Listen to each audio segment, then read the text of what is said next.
I'd like to welcome all of you for coming. Understand that it's nice weather out. People like wanting to do things out of doors this time of year, so we appreciate you coming, and we'll try to keep it brief so you can get home on time, but also effective to where you can learn more.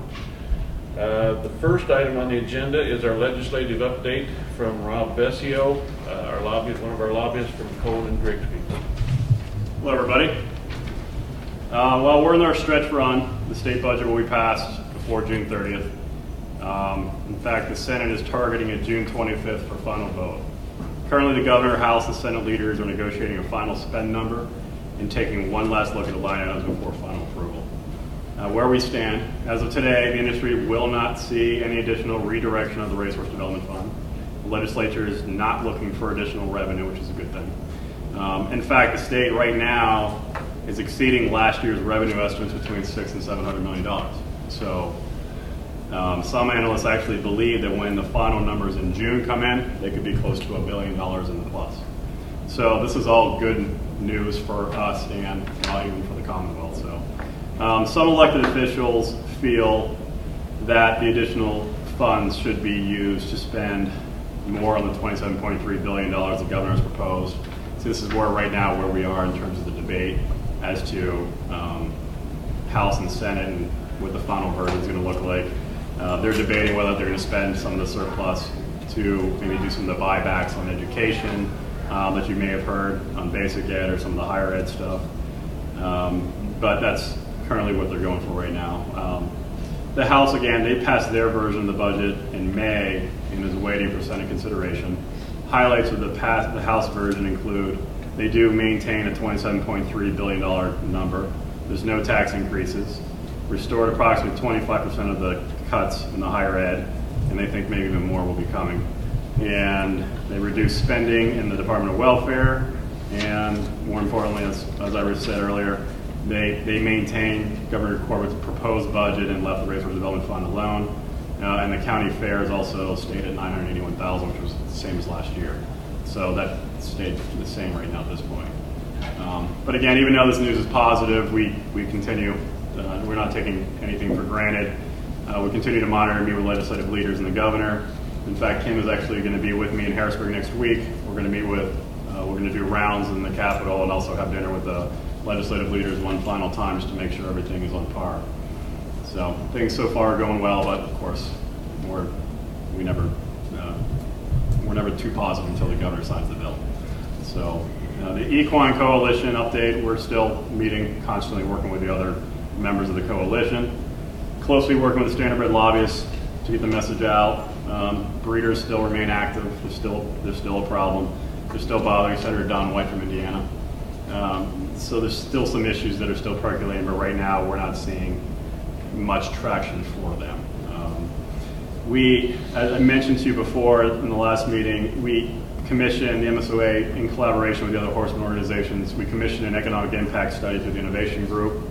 The purpose, again, of the study was to quantify the equine industry and the benefits of the Commonwealth. Once again, I commend the MSOA board for their forward thinking on this because it has proven to already be useful. And we literally just unveiled this study a couple weeks ago. We took it around to the legislative leaders and committee chairmen, but we just did a press release and sent it out to the public. The findings were very encouraging and have been incredibly positive and well received by the legislature.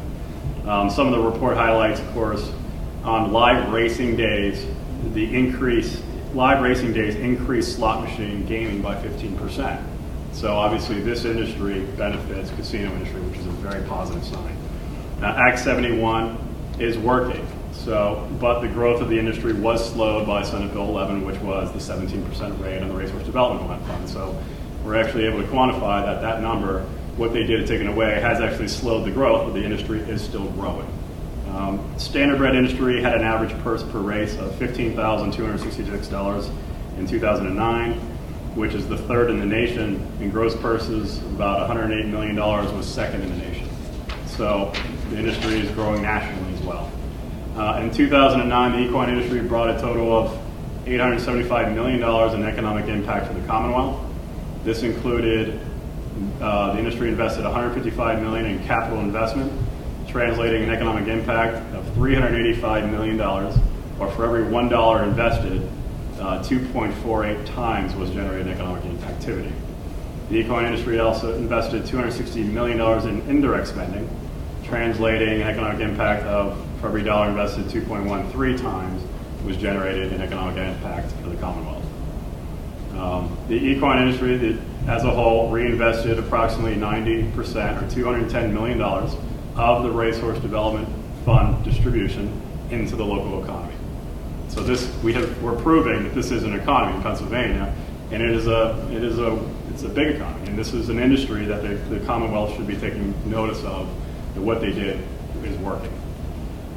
What the next steps are now is we got the message out, committee meetings, we've met with the committee chairman, especially the gaming chairman, and they have all expressed interest in holding hearings more on the report and also just on the industry to get a better feel for it. At this time, we're going to probably have Jim Overkirsch from the innovation group who did the study.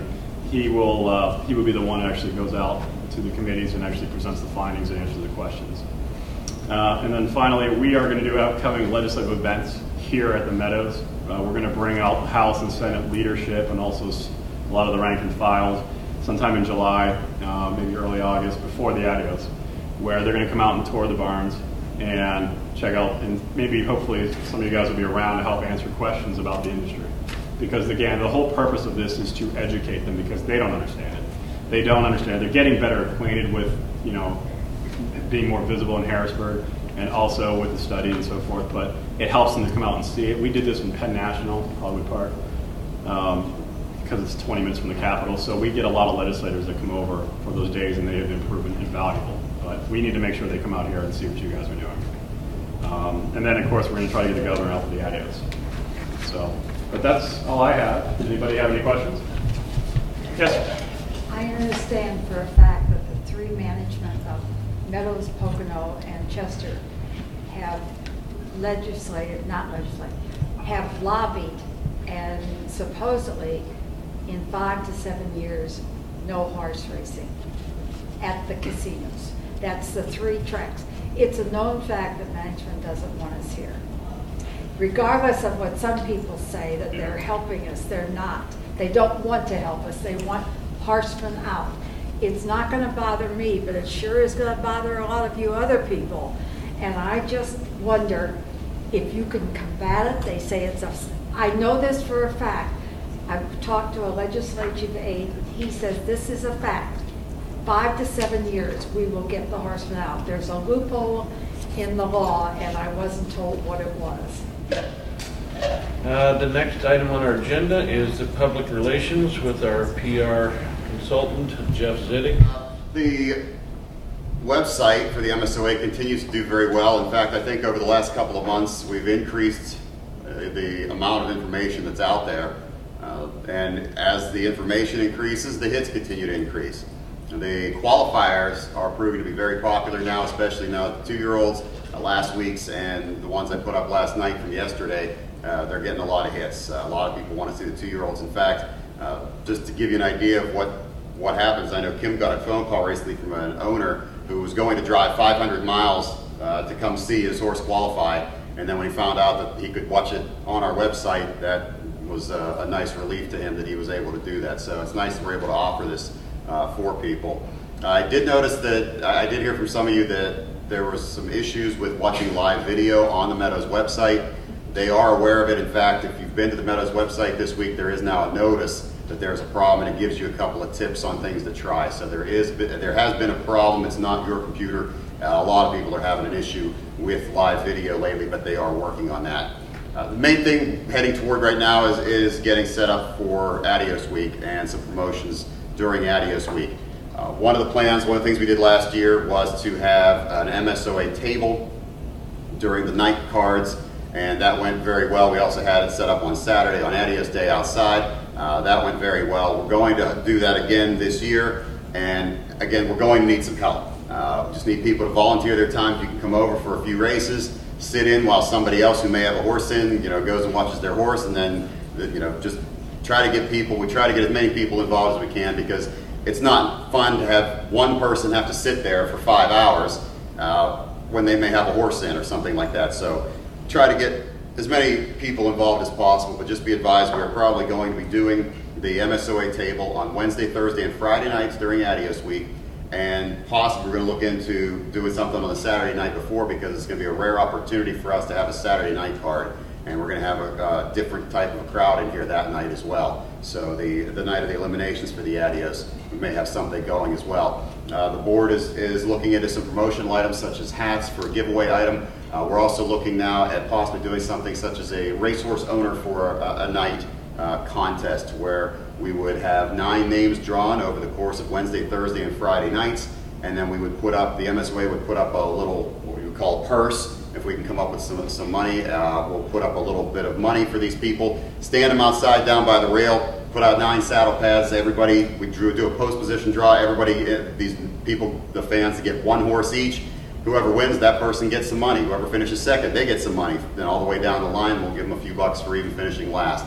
So we want to get some other people involved, make it fun for them, and also at the same time, we'll get some promotion out of it. If we do drawings 3 straight nights and have this event, we'll get on the MRN. We'll also be able to get on the USDA website in advance and promote this, and also we'll look at doing a small purchase on local radio and get some word out to the local people as well. Again, it's just a matter of trying something new, just doing something different. Last year we gave away TV sets, very popular. We had a lot of people come in, and one of the things that you want to remember is that this isn't just something that we're trying to throw our name out there one time and let people know who the MSOA is.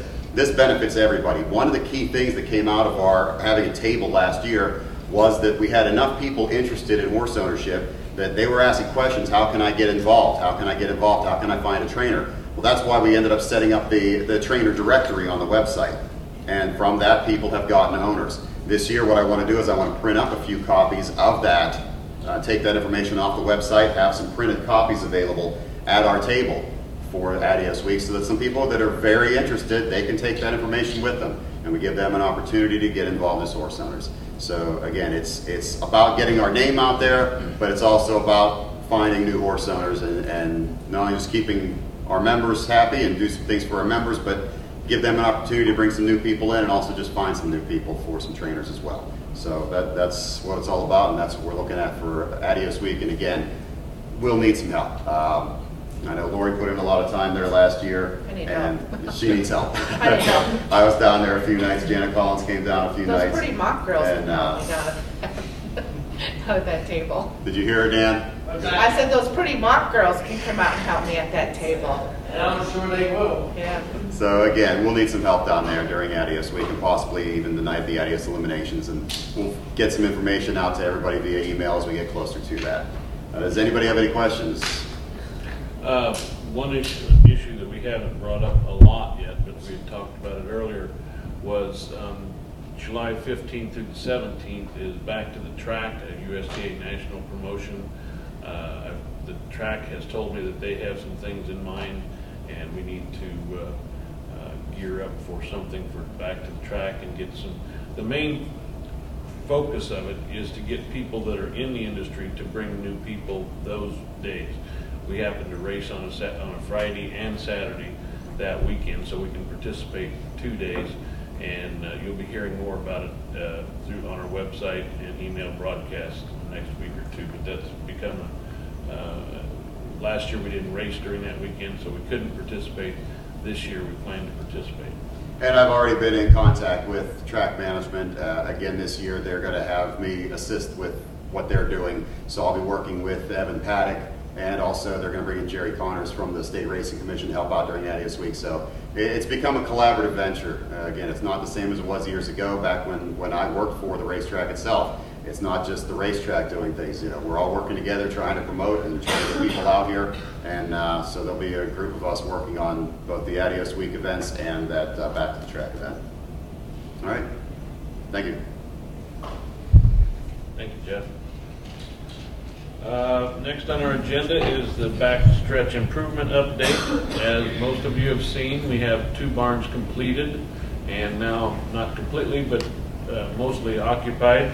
The comments from the occupants so far have been nothing but fantastic. There was a punch list that was looked at previous to occupancy, and we accomplished those small items before they moved in. The paving will probably happen within the next 2 to 3 weeks. That will help tremendously because the area is still rough down in that area. We have taken down 2 more barns right there by the roadway. That roadway, we're planning on trying to grade that down to level and also pave that too. So hopefully those holes that everybody has to go over on the way into the track will be gone here when we pave that out. So the 3 new barns that we're working on currently, there are bids out to the different contractors that were contacted originally, and I believe a couple extra. And what had happened was we had planned to build 2 barns and then 2 more barns. Well, with the stall count being what it is, and taking the current people that are in the older barns to put in those 2 barns, it was going to be tight. So what we've decided to do is to build 3 barns at once so that we'll have enough stalls and enough stalls for partial ship-in barns. We're planning on them opening in December of this year or January of next year. It has been built into the bids that there's a small bonus if they get done on time, and there's a large penalty if they don't get done on time. So hopefully, with the construction season being what it is this summer, we had a tough time last winter. It was a tough winter to build anything. The spring became, as all of you know, the wettest spring in 30 years, so we were delayed in getting those barns accomplished. But finally, after all this time, they are done. That's about, I can answer questions on the new barns going up. They will be similar to what we've got now. The two of the barns will be shorter because of logistics with the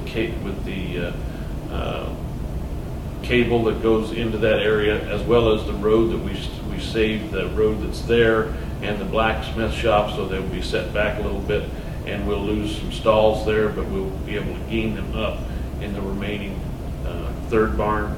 And then what's being spoken of now is the 6th barn would be possibly a pole barn, 40 to 50 stall pole barn for ship-ins only, because we do have so many ship-ins. Danny?